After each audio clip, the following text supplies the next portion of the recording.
Have you ever just stopped and wondered if there's more to reality than what we can see and touch? Well, today, we're diving into some ancient wisdom from a text called the Yoga Vasistha. We're going to explore a really deep question. What is the true nature of our reality? And, more importantly, how can understanding it actually change our day-to-day lives? Look, we all experience the world as solid, real, and incredibly complex, right? We feel like we're these separate individuals trying to make our way through it all. But the sage Vasistha comes along and asks this radical question that just flips everything on its head. He asks, what if all of this, our jobs, our relationships, our worries, what if it's all structured more like a dream? That's the core idea we're going to unpack together. So to understand this dream, first we kind of have to understand the dreamer. The text guides us on this amazing journey inward, peeling back the layers of what we call ourself. We'll start with the most familiar layer and work our way down to the very source of it all. Okay, so our journey inwards starts with that constant feeling of I. In Sanskrit, this is called Ahanta. You can think of it in Hindi as mepun, or just I-ness. This is the separate self, the story we tell ourselves about who we are, with all our personal hopes and dreams. The original text says this ego gets puffed up with thoughts. It's basically the main character we believe we're playing in the dream of life. But what's actually powering this character? If you go just one layer deeper, you find something called the Jiva. Now, this isn't the story of I. This is the fundamental feeling of I am.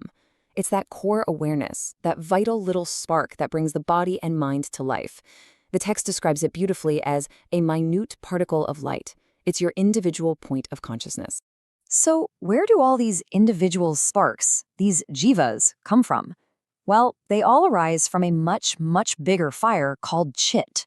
This is the universal intellect, or universal consciousness.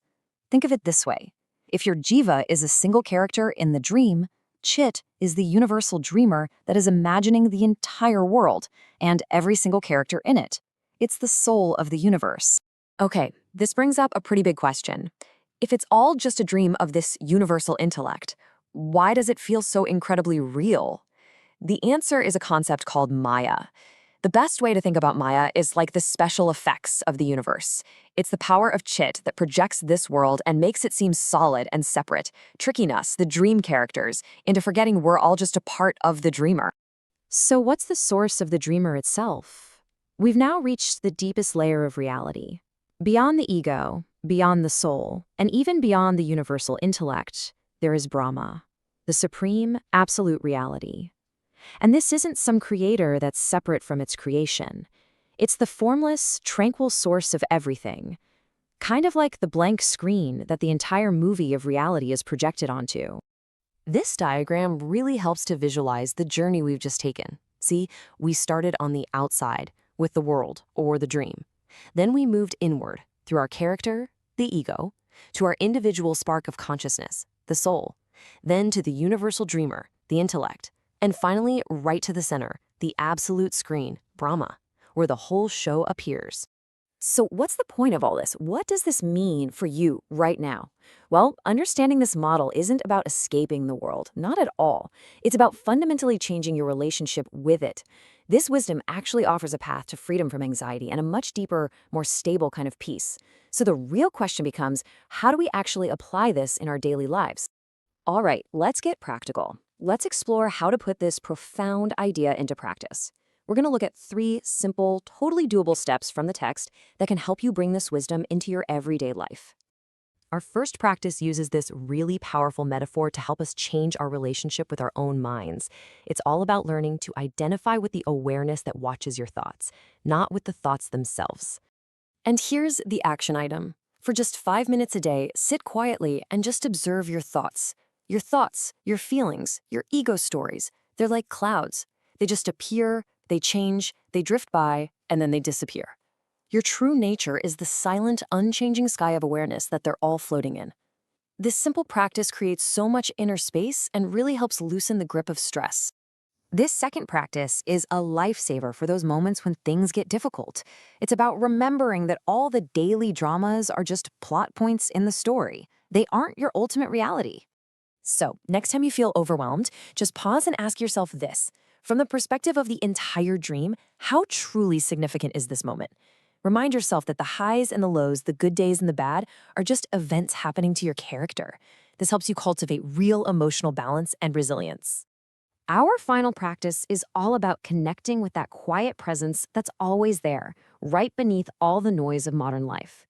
It's about touching the source. The action here is so simple, but it's incredibly profound.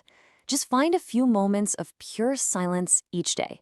Turn off your phone, shut your laptop, close your eyes, and just feel that quiet, steady presence underneath all the mental chatter.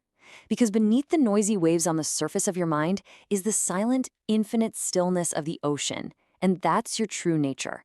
This practice fosters a deep sense of inner peace. You know, when you do these simple practices consistently, they can totally shift your experience of life. To help you remember the heart of this teaching, let's just crystallize the most important takeaways. Okay, first, your ego, your Ahanta, is a construct. It's a useful character, but it's not who you truly are.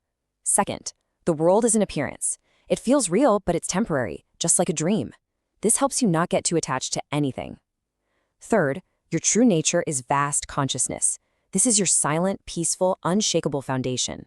And finally, the path is witnessing. True freedom comes from simply observing your mind without letting it control you. That is the key to inner peace. And this brings us to the ultimate teaching of the Yoga Vasistha. The final realization isn't that you are some small, insignificant character in a giant cosmic dream.